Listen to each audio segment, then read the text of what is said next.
order the Financial Oversight Committee. The first call to order, the first thing is discussion items, and we're going to start with policy 200.3 G4, Financial Oversight Committee Charter. I can take that one. Yeah, so thanks, Director Lingo. Good evening, everybody. Tonight we have your original Financial Oversight Committee Charter listed as an attachment, and then several other examples for your feedback.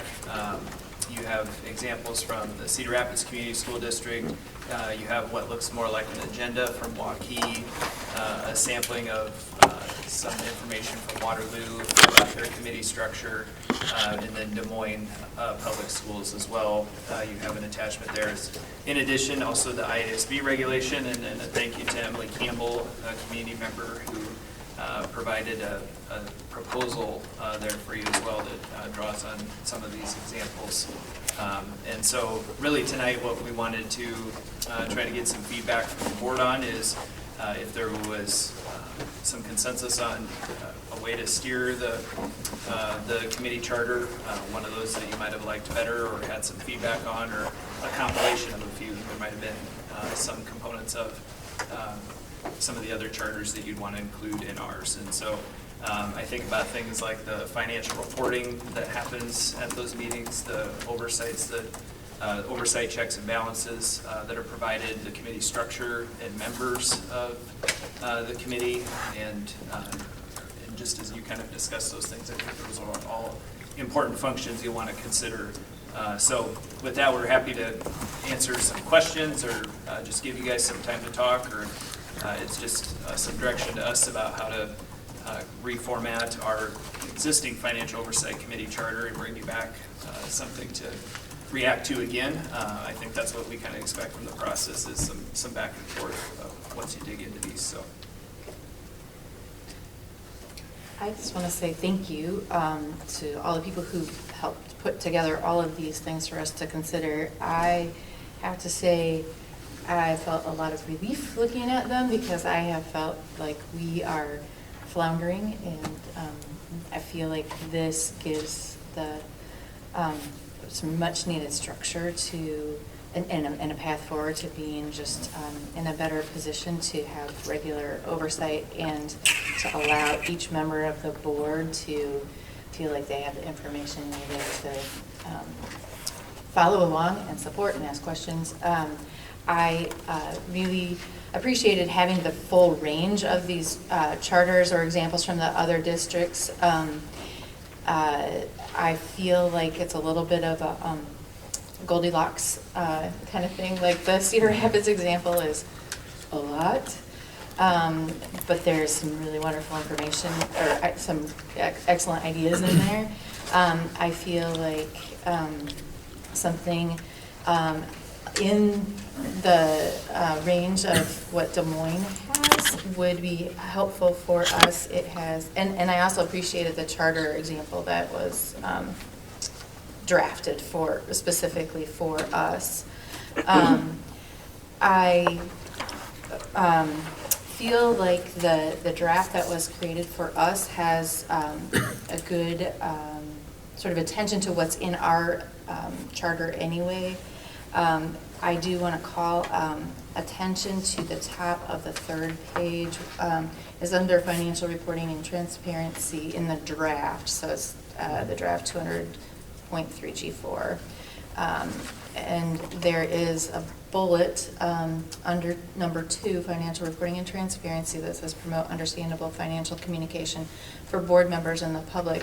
And I think that is, for me, the really important hinge. There's some really good articulation of what the committee should be monitoring on a, this says at least 6 times a year. I think we should probably start it monthly.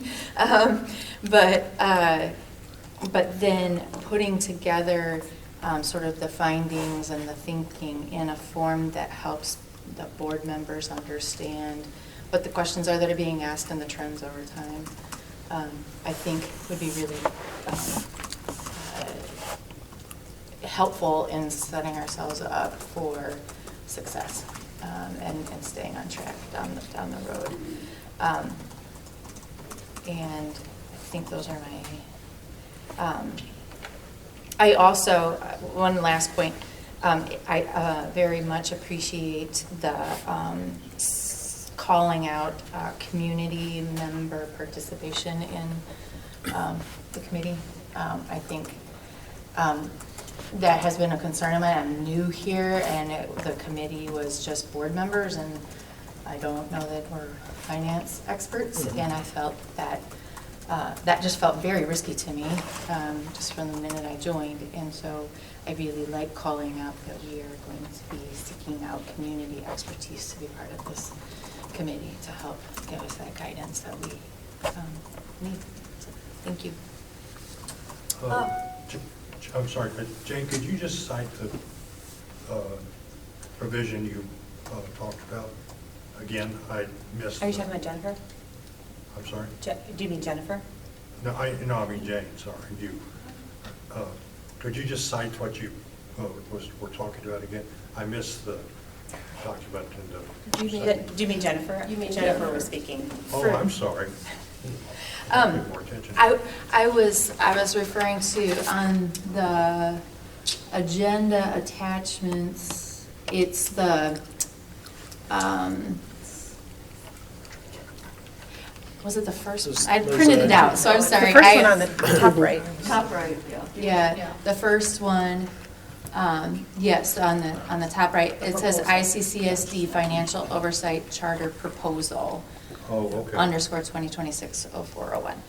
Sorry about that. Yeah, and so I was just saying, Charlie, that I think that walks through what the charter, the existing charter has, and expands on it in some very important ways. And I was just calling out the third bullet under number 2.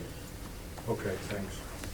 I agree with everything Jennifer said, starting with thank you to everyone who worked on putting this together, and then especially Emily Campbell. I know she donated a lot of her time doing this. I also, Jennifer, agree that maybe right now this committee should be meeting more frequently than 6 times a year, and then maybe we can leave it to the committee to decide if they get to a point where less frequent meetings are necessary, but we could maybe vest that discretion within the committee. I did have a question under membership. I noticed that Des Moines and Cedar Rapids had some specific people. I think it was specifically somebody who would be a CPA, and then I think it was Des Moines said also another member who's a member of the Institute of Internal Auditors. And I noticed that we left ours a little bit more not requiring those specific credentials. I think we'd look favorably on them. And I just wondered, were we concerned that maybe we couldn't find community members with those specific credentials, so we didn't want to have them in seats, or what the process was? I mean, it just seemed, I liked in Des Moines and Cedar Rapids that specifically at least one member would be a CPA and one member is a community. You could do that. Yeah. But They also said that the members should be free of any relationship that, in the opinion of the board, would interfere with their exercise of independent judgment as a committee member. So I would agree that that's something that we should consider adding to the charter as well. I think the 9 was maybe a little too unwieldy, and that was for a larger community, for Cedar Rapids. So I think somewhere around 6 community members would, meet, and that would work out with the 3 years and the staggering terms as well, the math there. I have some questions about how the committee starts. Are they appointed for the board? I would like to see a system where the members apply for vacancies and then are voted on and recommended by the committee vote and then approved by the board. And I'm curious about how we're going to do the initial staggering terms when we do that.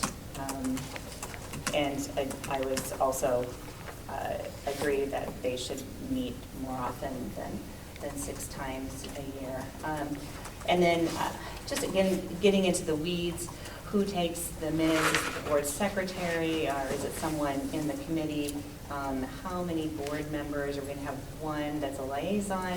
I personally think that this would be a good learning opportunity for board members, so I think as many board members as we could have on the committee, perhaps 3, or if we had one liaison and kind of a rotating schedule, sort of like we do with DPO, where other board members attend these meetings, because I think it would be a good learning opportunity for those on the board.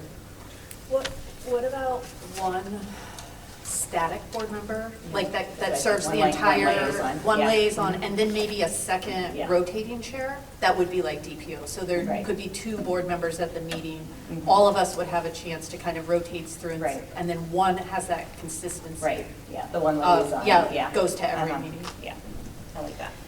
I like that too, because in the existing, no, this is just board committees generally, but it talks about the board should be prepared for committee transition by having a list of candidates ready for appointment to that committee. And I would love to see us get to the point where we are sort of thinking about that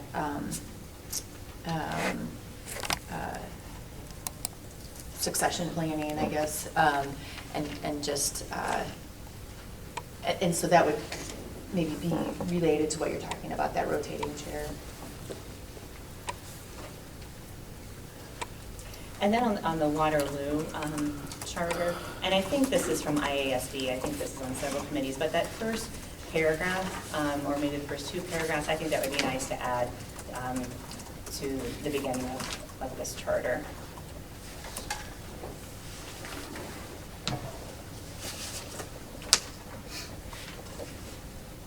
Just as a kind of a basis or ground rules. What was that one again, Jane?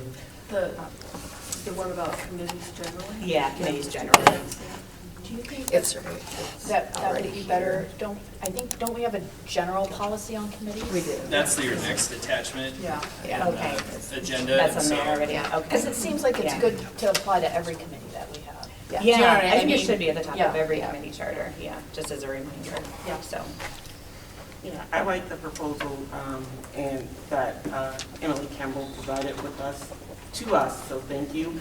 And I would agree that I would like to see like specific community members, a CPA, somebody in finance that's spelled out like Des Moines. And as far as the committee sides, I agree, 9 is too much, but it should be an odd number, just in case voting, they don't end up deadlocked with equal amount of votes. And just curious on, is the thought process that we would have applications for this first round and then they're appointed, the board review them and we appoint them? I think we can do whatever your preference is. I mean, to answer your question, if that's what the board would like to do with applications, we can certainly do that and then review those. We could also put some of those basic expectations, if you get to that point where if it is going to be a monthly commitment right away, I think we'd want people to be aware of that as they're applying. But yeah, we can design that for sure. My question on the 9 of a number, I guess nobody has that answer here, is if it was put high to make it easier to get a quorum? Like, with a committee of 9, you gotta get 5 people there, right? And it's just because they're lay people, well, I don't know if lay people is the correct term, but getting the correct out there. So I don't know. I worry that we would have trouble finding that many. Yeah, This that's is- fine too. Yeah, this is a big commitment, and That's it what really I was- is, we're yeah, asking yeah. a lot. I was going to say, it's a very Yeah. heavy lift Yeah. would you read through the proposal? Yeah. Do we know what, just going off of Iowa City, the city of Iowa City, they have quite a few committees and what the typical sizes are of their committees? To get like just a ground idea of, Yeah, or county. yeah, or the county as well. I think it's around 7. Okay. Is a typical Got it. commission, board or commission size for in Iowa City. And the other cities too, I think. Some maybe 5.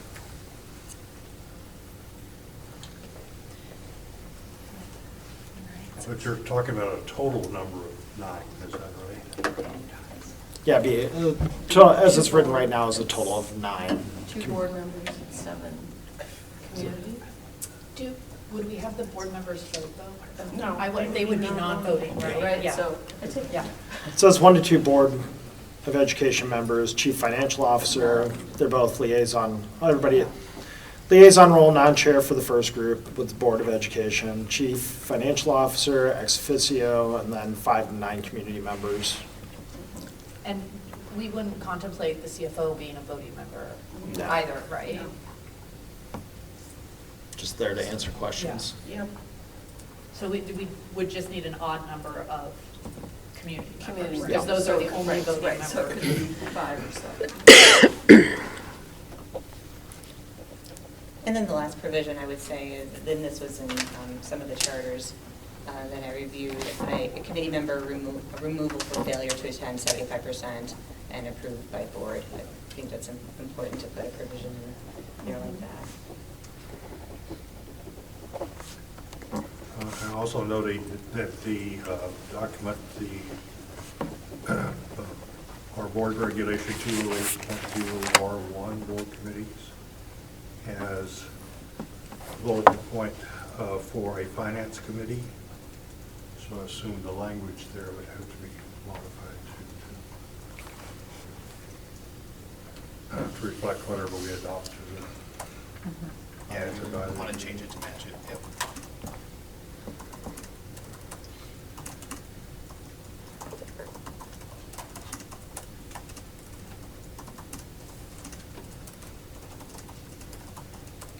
I think a lot of the commissions and committees in Iowa City and Johnson County are 7 or 9. 7 or 9, okay. Thank you, Jennifer.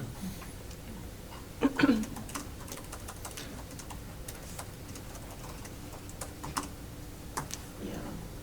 Looks like most of their committees varies in sizes. For Mhm. Iowa City, between 5, so far I've seen 5 and 3, which is small. Human rights is 9. I saw one for 6 in the county. They're all over the place, it sounds like. So I think we know we want 5 or 7. Yeah, 5 or 7.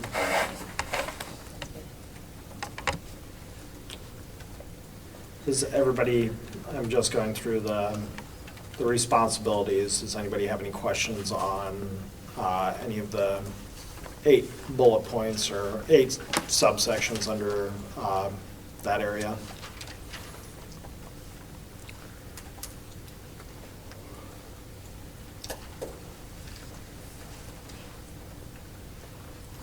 I want to go back to Yeah, what that's we fine. said about the CPA or the member of the Institute of Internal Auditors. I mean, I think there are probably plenty of people who are qualified to be on this committee in our community that aren't necessarily CPAs.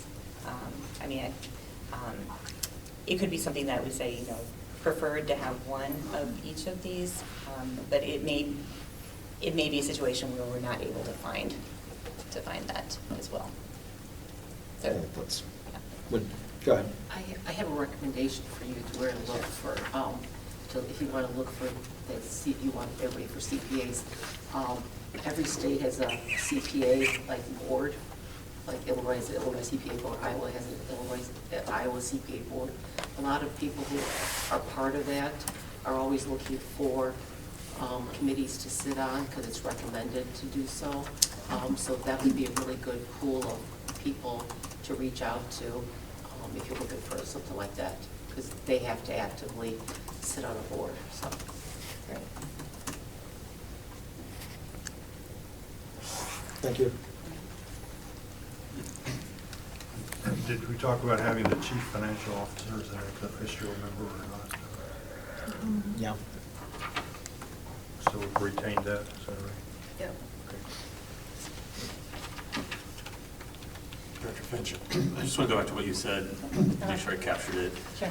Or this is kind of what I heard, was Okay. thinking not necessarily that everybody has to say that, but a possible approach would be that the committee would have a minimum of one member as a CPA Yeah. or so like just Right. said, like, so at all times there'd be at Right. least one, okay. Yeah, I think yeah. we can try to figure something on that. And if there's other backgrounds you want us to also flag for that, we can kind of put those in there, so it's not everybody has to have it, you just know that there's always at least one person Right. from each area. Okay. That's perfect. Yeah.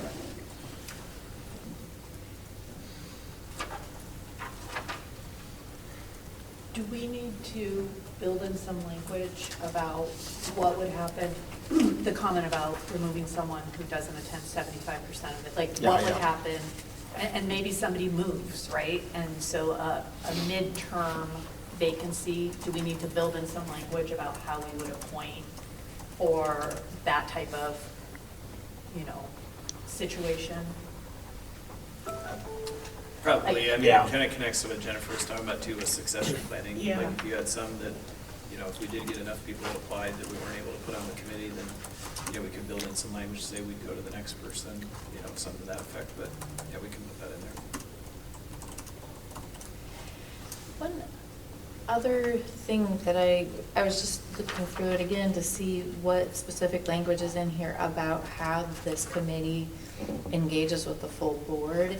And besides the bullet that I called out earlier under 2, which is pretty vague, promote understandable financial communication, I would really like to see something a little stronger in the language about regular communication to the full board. And, there's, under the responsibilities, I feel like there's a good collection of things this committee is to track and to review and monitor, but I don't see anything in here, and if I'm missing it, let me know, but about sort of the mechanism by which their findings are communicated to the board regularly. And I don't know if that's just like through the CFO, or I feel like that's not quite clear enough, or I'm missing it. Yeah, Des Moines has a good piece under reporting responsibilities, Okay. and they list like 4 different bullet points, one being regularly report to the board about the committee activities, Oh, I see. issues, and related recommendations. So something like that, that clearly outlines what their reporting responsibilities, and it should be directly to the board, independent of reporting to the super or the CFO. Yeah, I do like that, thanks. So here it says under accountability, submit an annual summary report to the board. Is that a scenario where they would come and present to the board on an annual basis with that report? Maybe we'd Would like there to see be- them have a more consistent reporting.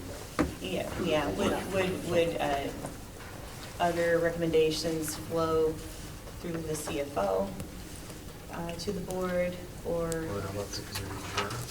I think the the committee chair? Okay. committee chair directly to the board, though. Okay, yeah, I think so So too. do you envision the committee, the committee chair attending the board meeting and then reporting out loud to the board? Or providing a report, being able to provide that Okay. report, yeah.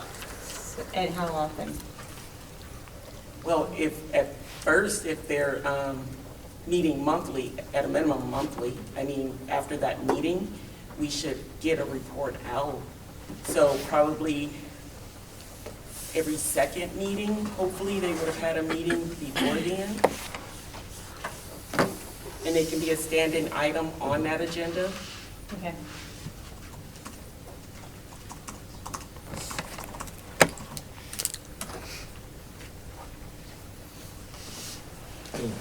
Could we add language, do we want to add language maybe that says, or when requested by the board? Yeah. That way, like, we have the liaison there, Yep. right? And so they're paying attention to what's going on in the committee, and if they're like, oh gosh, now we've reached a point where we're ready for a full committee report, Mhm. then the liaison can talk to agenda setting and say, let's get this on. And that way, that way we're not having a committee chair come and report when there's nothing to report quite yet, because they're still doing the work. But it provides some flexibility that they can report more than Will we have the board liaison discuss it at the board table during the committee reports, or is that too much of a? Makes sense to me. This is a standard committee. Yeah, just as standard committee That's report. not a bad idea. Yeah. And then any like actual substantive, especially the annual report, the committee chair would come and get, but we get all of their committee reports At some point, monthly. oh, sorry. Yeah, say at some point, I want to be respectful to the committee members and the amount of time that they have to. Yeah, I was gonna say, I'm not sure we're gonna have people lining up. At least not the chair. Sell heavy lift. But the chair is elected by the other members of the committee, so.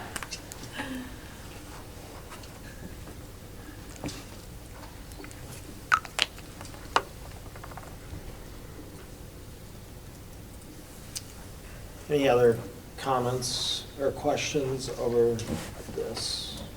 So we're kind of saying that we want to adopt the draft. Yeah. That, that we have, and then Chase, maybe you're making some additions.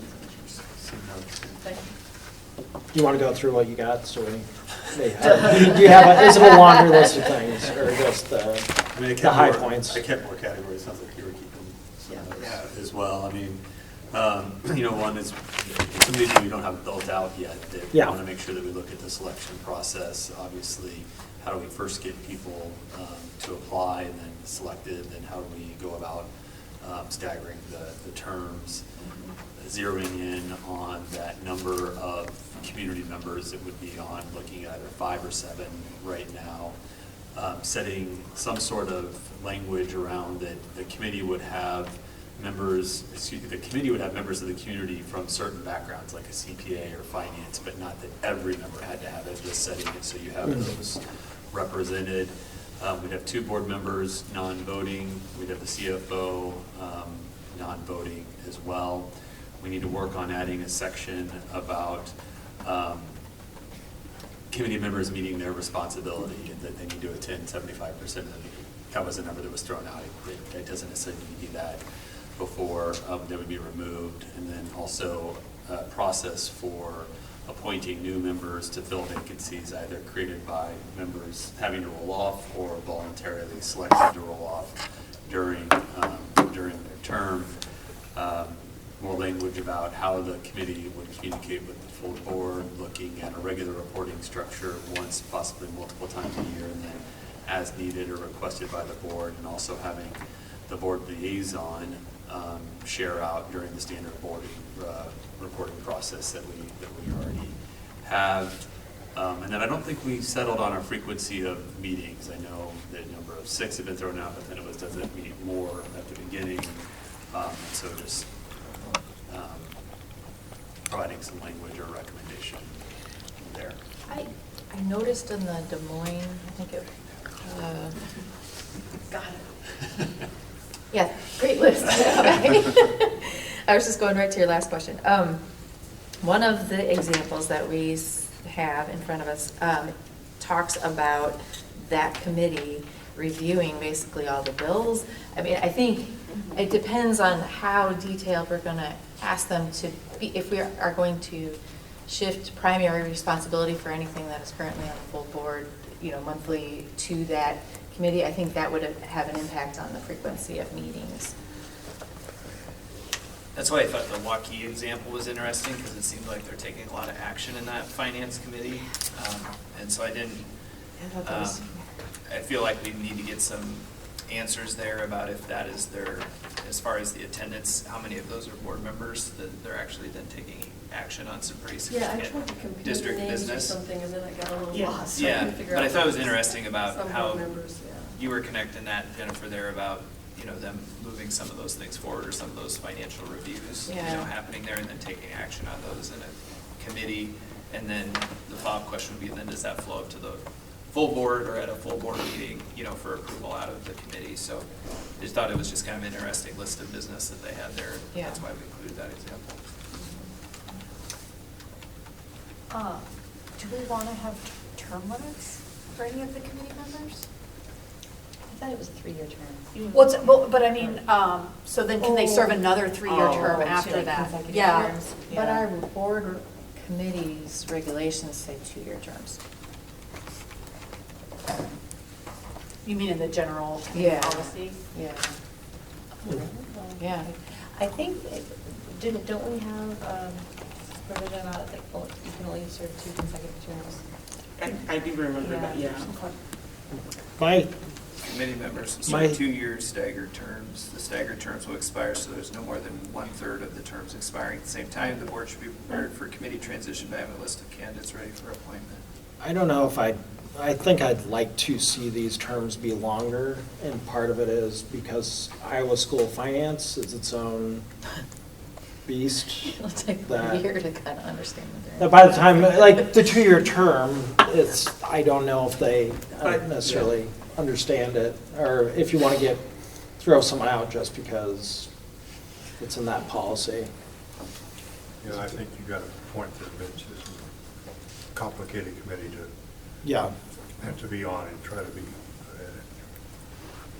So at least 3 terms, 3 would be a good idea.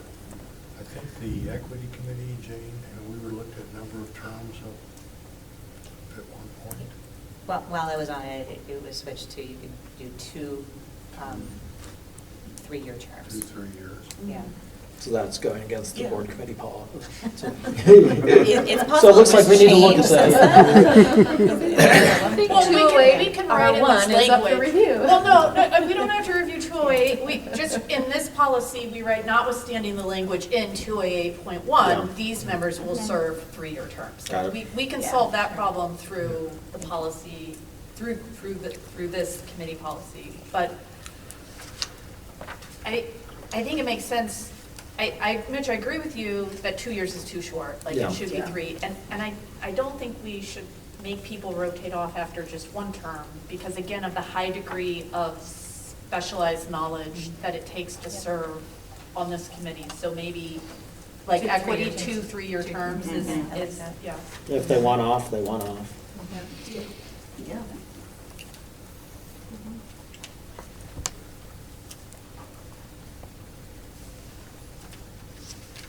Any other thoughts on this one? Okay, we'll move right along, and if, I'm going to be pretty open. If this next one coincides with the last one, we can talk about the last one. But policy 208.R1, board committee regulations, or board committee regulation, not more than one, so.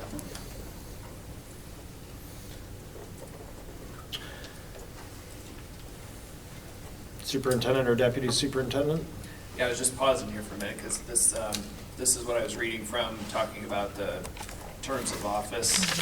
So just the regulation on committee structures, framework, role of committee members. So I think we've kind of covered the necessary ground on this one. I mean, I think there's some rework we might want to do depending on where we land on the financial oversight committee, but I don't think we need to spend a lot of time on it unless you guys have.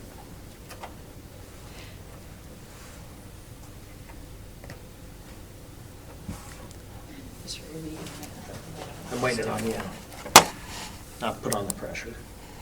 Do you have anything? I think, I mean, I think we discussed everything in the context of the proposed charter. So my only question is, do we want to, if we're opening this up at all, do we want to address the term limit and make that more flexible to the needs of the different committees? Or do we want to just keep it as 2 years and address it in the charter like Lisa was suggesting whenever we need to? I think we just address it, as Lisa said. I mean, because we're kind of deciding for this committee, we want to say 3-year terms, 2 of them.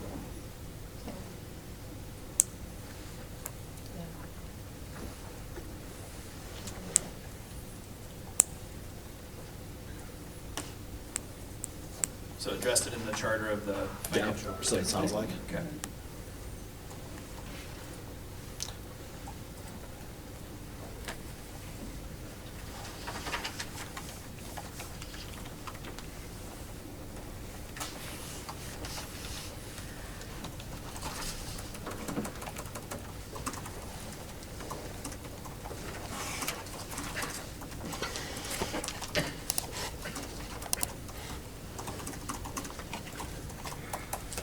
Okay, then that means moving on to board financial leadership update. I know we also have this on the agenda of the meeting, so if anybody wants to chime in now, or if they want to wait for the meeting.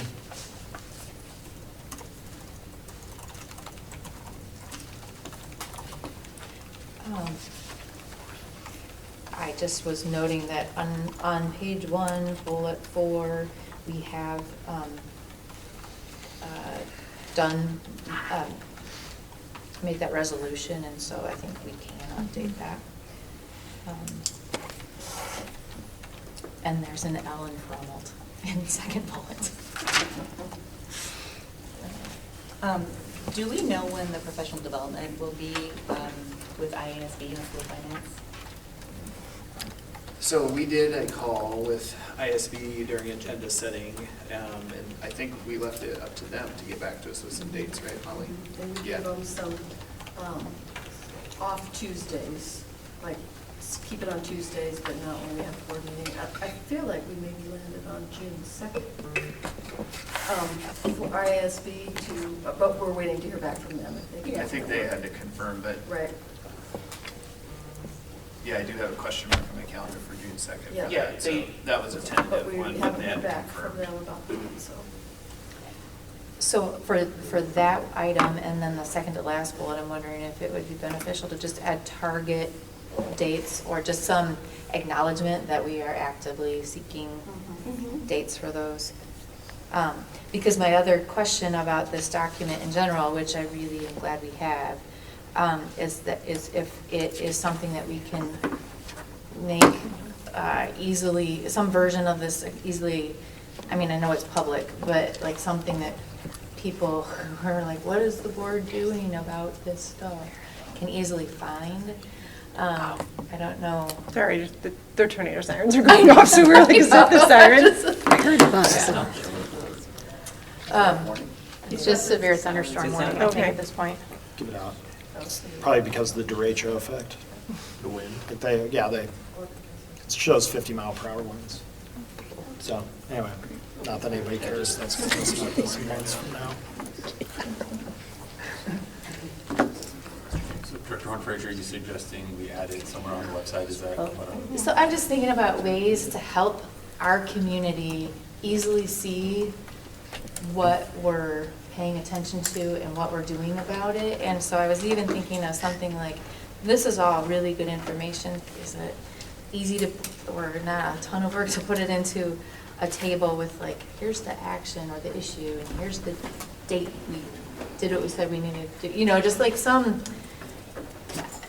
A timeline. progress Like a report. timeline, Yeah, right? kind of, so that On the on the website or. For the board. Yeah, Okay. yeah, just to show what we're. Kristen and Kurt had kind of talked about the idea of a dashboard this week as well, and so as we continue to, like you said, take some action steps, or obviously financial reports, trying to build that into the website, so I think that's something we can build off of, and, this could be a piece we start with, and we had some other ideas as a team of things we can include in there too, so. Yeah, and I don't mean to make a bunch of work, but I'm like, this is really good info for people to just be aware of, and so. So something that I was going to bring up at the board table was that for our corrective action plans, I would like to see us have a regular recurring agenda item for progress monitoring of any action plans, not just our financial, but any action plan that we have, so that it's just built into our agenda. And I'll bring that up at the board table as well.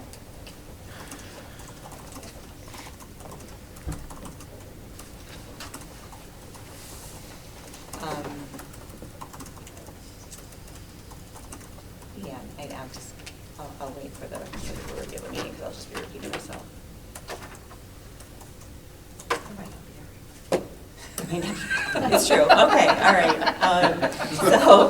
right. For merit-based hiring practices, which we touched on here, I can see if I don't know what we have in our report, but at some point, we should be looking at policy 303.2, and that should be added to the policy and governance agenda at agenda setting. I'll bring that up at agenda setting as well. That's what I mean. Yeah, but it's not on agenda setting for policy and governance. Did we say on there that the board was involved in the hiring process for the CFO?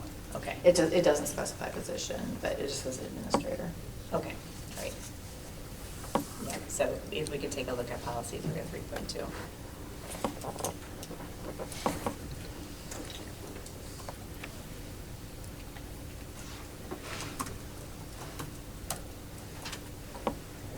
Okay, unless there's anything else, we'll move on to the 700 series, which we cut short last time, so now Director Horn-Fraser had some thoughts, so, or if anybody else for that matter.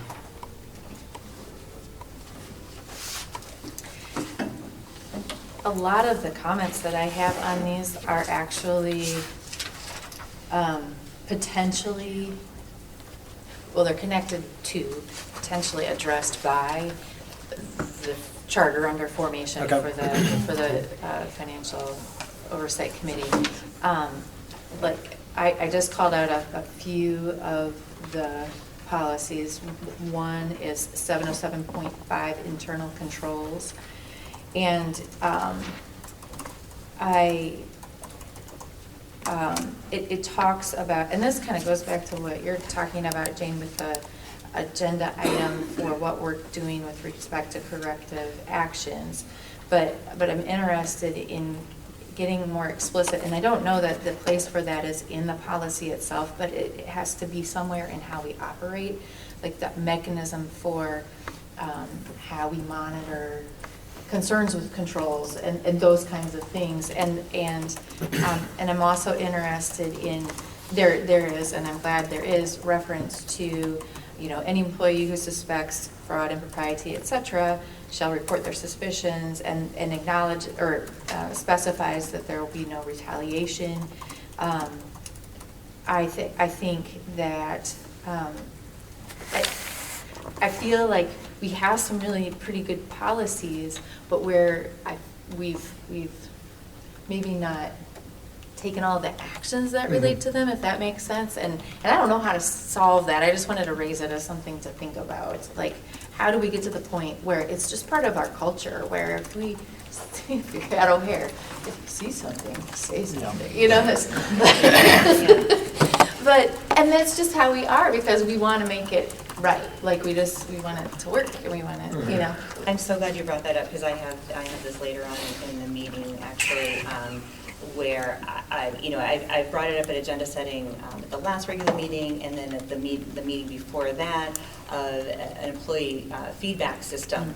I also think we need to look into having a whistleblower hotline, because we need transparent communication, and this is key when we're talking about building trust, and when we're hearing from our employees, our teachers that are actually using burner accounts to get messages to us because they're afraid of retaliation if their identity is revealed, or they're using third parties to get information to board members. That tells me that we have a serious problem within our culture where staff are afraid to speak up. And, we think about what has happened with the financial situation. Perhaps if we had staff that were not afraid to speak up, perhaps the board would have known about these issues sooner. So, yeah, I'm so glad that you brought that up, because I had that kind of earmarked for later on in the meeting about some type of a whistleblower hotline, and definitely some type of way for our, not just our teachers, but all of our staff to be able to anonymously report concerns.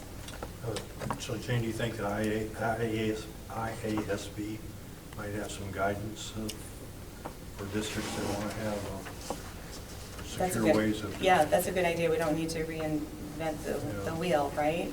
Yeah, yeah.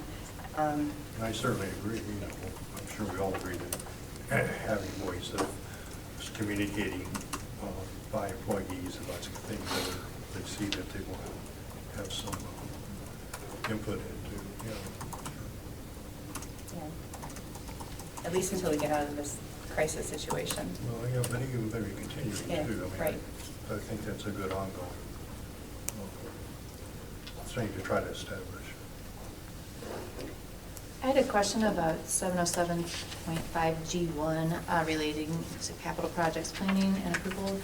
I was thinking about the comment at our work session on the 1st where our financial advisor wasn't consulted on the financing plan for the FM 2.3. And that shouldn't happen, so what do we do? And so there's this point about facilities master plan process in this policy, and my question is there something that would make sense to put in there about external review or advice on bond and or finance strategy for, when you get to a certain scope, or, I mean, I wouldn't want to make it onerous, but, yeah, I don't know, I don't have a solution, I just feel like, since we could have helped ourselves probably by, avoid some problems by having that advice, I would like to make it explicit, it's where it makes sense. Do we have a protocol? Because I sent that email to you, Matt, I didn't hear back about it. Do we have a protocol with like a checklist when we're looking at capital projects so that we don't miss steps like that? I don't think it would be as formalized as that. I do think, like you said, probably a protocol, and I wonder even what we've talked about with the Financial Oversight Committee, right? If there could be something that would trigger, a necessary presentation or action that would need to happen there. Like what you said about the overall size and scope too, that would seem to make sense, is that would then trigger that action needs to happen there. Yeah. So that's just something, so the notes that I have on these particular policies are, I don't believe anything that would keep me from voting for the revisions. I'm simply wanting to make sure we take the next step of translating the policy into our regular operating procedures. Because I feel like that's where we've had a gap in many cases. And so another one that I wanted to hold up as an example is 701.5 fiscal management. We have a bullet list there of items for review and some, and in the third paragraph, there's a reference to financial goals, which implies that you're tracking how your performance is against those goals. And so I just want to, again, translate the policy into standard operating procedures. And then the last. That could go in the dashboard idea. Yeah.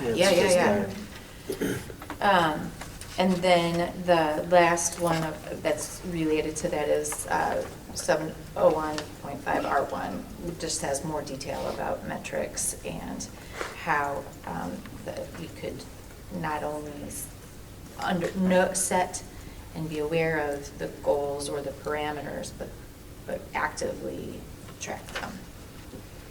So. Can I go back to 701.5 fiscal management real quick? The second paragraph, after the fiscal year has closed, the CFO will provide the board concise, timely, well-organized financial data. I would like to add that has been reviewed and approved by the superintendent, because ultimately that is who is responsible. So I think that should be in our policies. And then when we go to 707.1, there's a similar change that I would like to make, where at the end of that policy, I would like to state that it is the responsibility of the superintendent to ensure the treasurer submits this report to the board annually, and that's in regards to the presentation and publication of financial information, the annual report, 707.1. That makes sense. I think it makes sense. I think those are good additions. Can we, because we're voting on it tonight, can we vote on it with those in, even though it's not on the agenda that way? I have questions about the procurement card program manual, too. Just as another, I mean, I'm not, I would have to vote no on it as it stands. So maybe we're not ready to vote on No, this tonight. I would say Maybe that's what we we should do, is table it, put all these changes in the procurement and. okay. Right. I mean, Jane, what was the first one you mentioned? I missed writing that down. Oh, 701.5. And then it was 707.1. Mhm. And then I know interim CFO Kim Michael Lee had 4 policies too, just to kind of note to you. So I'd agree with the sentiment that these probably a group we want to keep looking at before you take action on them. So Kim, you want to just mention which ones? Yeah, sure. The 707.4, which is the audit, I think we need to enhance that a little bit, because nowhere does it state that the auditors shall make a annual presentation after the conclusion of the audit. So that's something that the staff should not be doing, that it should be coming from the auditors to the board. So I think that's really needed. And like I said, these are all enhancements. There's nothing wrong with it, but I think you can enhance the policies. So, and then the other one is, of course, the pyramid one that you just mentioned. And then 707.4, which is gifts, grants, and bequests. The grants piece of it is really not delineated in there, and I think you have a great opportunity with that, that if we enhance that a little bit more, I think you would really see a little bit of benefit from that. So, and I can give you language, that's fine. And then the last one I have is, they kind of go together really, 705.3 and 701.3. Vendors and W-9 procedures, it's just so very vague, and it's just about the W-9s. Well, we're starting to institute the ACH process, so that should be encompassed in that procedure as well. That's all. Molly, did you have any comments on the P card? Or? Well, I feel like it needs to be a bigger discussion, and I think but I am concerned about the taking away all use of the P card without pre-approval. I think there are times when we need to have post-approval. You look through that process now, and it would be, I think it's 4 people that have to approve it. And, you know, I just remember so many times when you needed to get something right now. You need to use the credit card, and maybe you have a limit on it, but maybe it's a, you know, it's a $30 something, or it's kids that are City out. High spring break band trip to Europe, kids Right. get stuck in Chicago. Right. They need food. Right, that's a big one, right? Yeah, I mean, that's a very top of mind, Mhm. recent. Right, example. so it just seems like too much, like, I think there's things that need to be pre-approved, but I think there's some things that need to be, that could not be approved till after. I think that's too much micromanagement of the administrators. I agree with you. I feel like if we're giving you a P card, we trust you to use your judgment, and, you know, you are a trusted person. Right. Right, and maybe there's a limit. And the other thing, you know, when you look through the P card things, some of them, somebody brought up the Lululemon or something. You know, that was probably a dance team that fundraised for that, so it's not taxpayer dollars. Well, I guess it is because it goes into an account, but you know, or there was others. Or just better recognition David's of... Bridal, you know, there was like a $10 charge for that. Well, that was maybe some theater thing that they, Yeah. I don't know what it was. But I mean, when you just look at the list, it's hard to say how much of it is student fundraised or parent paid, and then, but it goes on the P card and not, there's just things about the policy that I think are too restrictive. I think, I like what you're saying, because what you're saying is there's the purchase is kind of severed from the funding source, and until you can put those together, how can you make a judgment? Like, so just looking at the current charge list doesn't It's hard to tell you anywhere close to the whole story. Yeah. Well, and I think the danger that we risk is, remember, we have our fundraising and gift policy that we really redid 18 months ago. And the whole point of that was that everything should run, in major gifts and fundraising have to be approved by the district and run through the foundation and all that.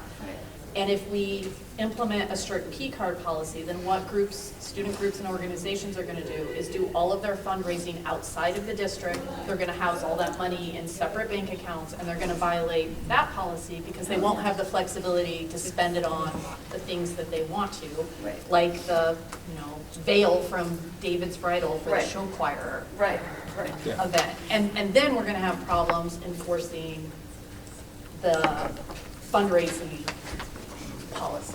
Sure. On that note, I'm going to give Director Williams the final comment there, and we are going to drive a motion to adjourn. So when it comes as an action item, we just say we're not ready to vote? Yeah. Table it, yep. Have a motion to adjourn? Motion to adjourn. Seconded? Second. All in favor? Aye.